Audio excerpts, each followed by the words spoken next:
So, a while back, I made a bunch of movies when I was like 12 or 11 years old. Pretty sure I was 12. But, yeah. And these movies, they weren't the best. They were honestly pretty bad. Let's have a look at them.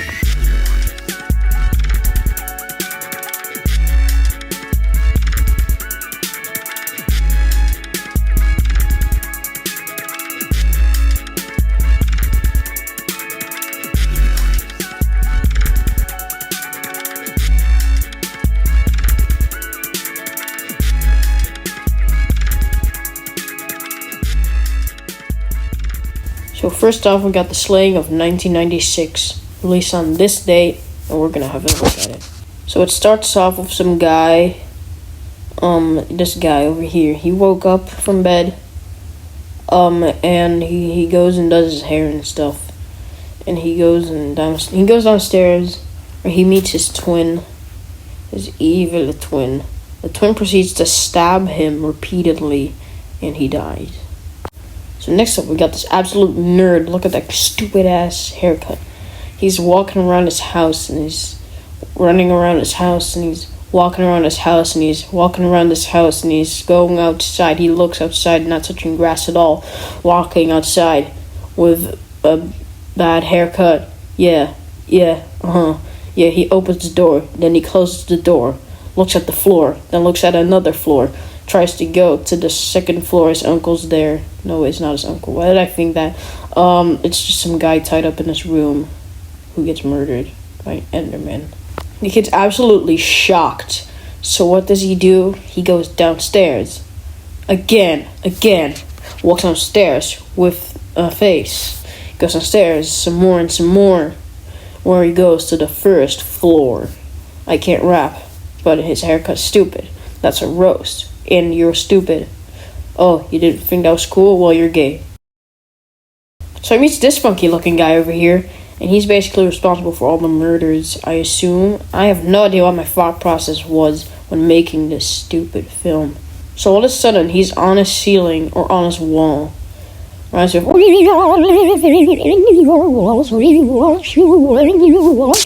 So the stupid kid, he sees scissors. You know what he's gonna do with those scissors? Oh, I know. He's going to stab him. He stabbed the murderer in an effect that I think was pretty well done. I know exactly how it was done, by the way.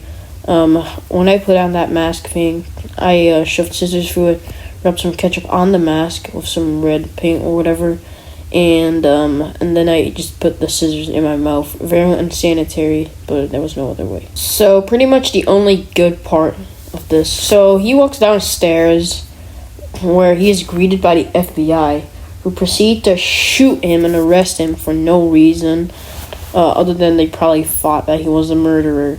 I have no idea why. So after a while, he escapes prison, and I don't know, but according to the second movie that I'm about to show you that.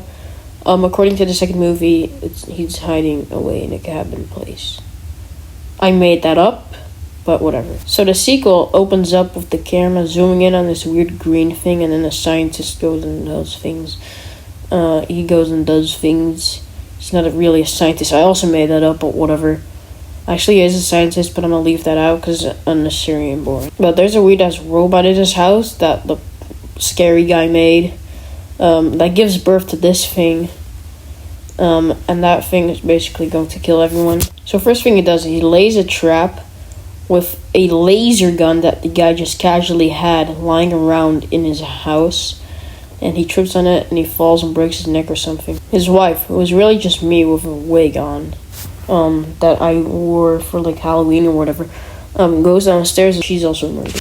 And now we have Tord from Wish. He's just kind of standing around.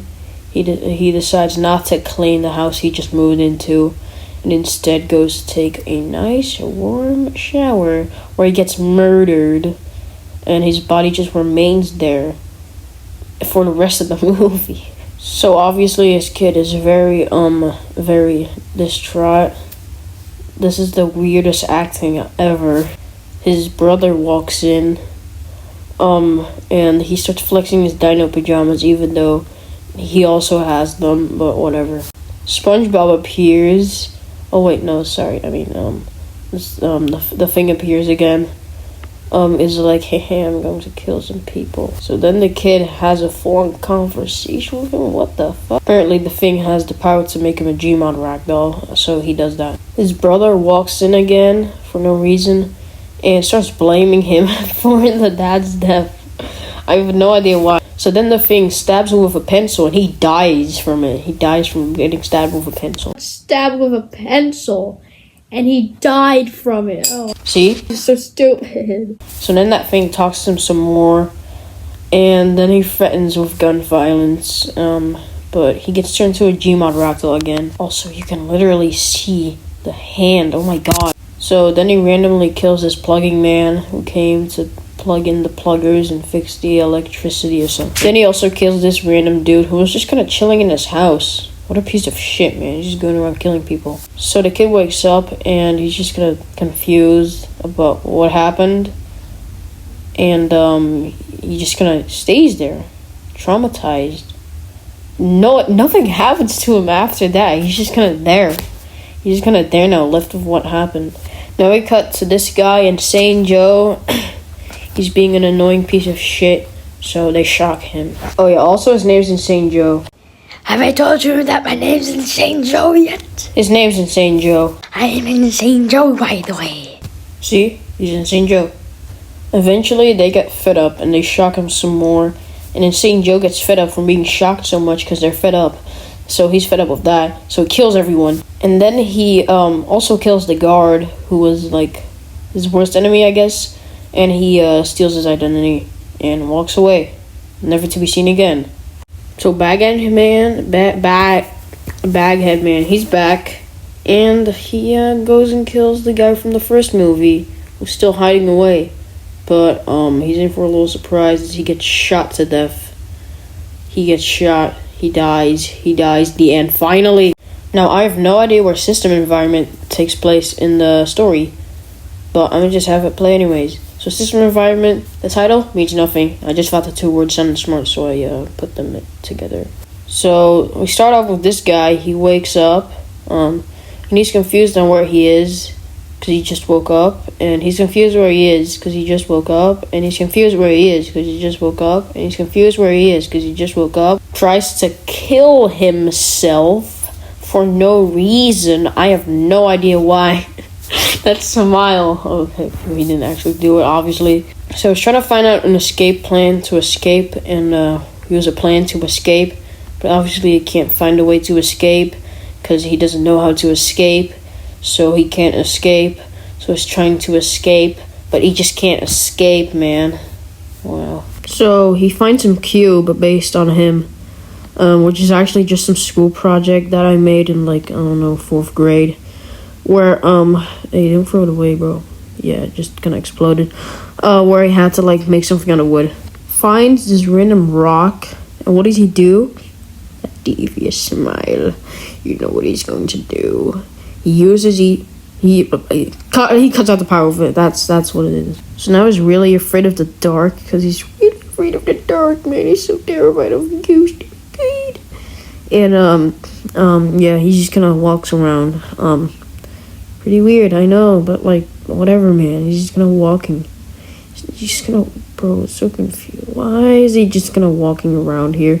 I can rant hours and hours about why he's walking around. So all of a sudden, this thing shows up, and it was just for me to flex that I made a robot head.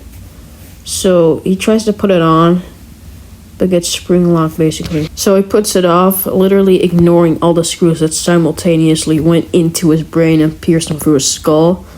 And he just kind of throws it away like it's nothing. So if it didn't just almost kill him.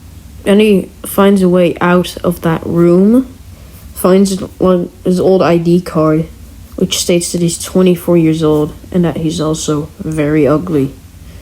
I mean, he wasn't wrong about the second one. So, bro goes and hides under a desk for some reason. And when he's hiding under the desk, the robot head attacks him, this time turned into a hive mind. And, you know, maybe it's kind of familiar, because it's actually the robot that gave birth to the little weird-ass thing. So he runs and runs and runs, which is actually just me shaking the camera while standing still. finds the exit, but it's not the exit. It's actually a trap. And he just gets gunned down by the contraption thing, and he dies at the end.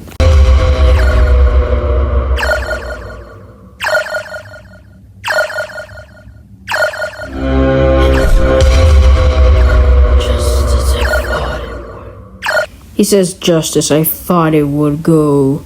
As if he was playing this from the start. So I'm gonna just pretend, and just implement this into the story. The guy that died was actually his creator, the creator of the scary robot guy.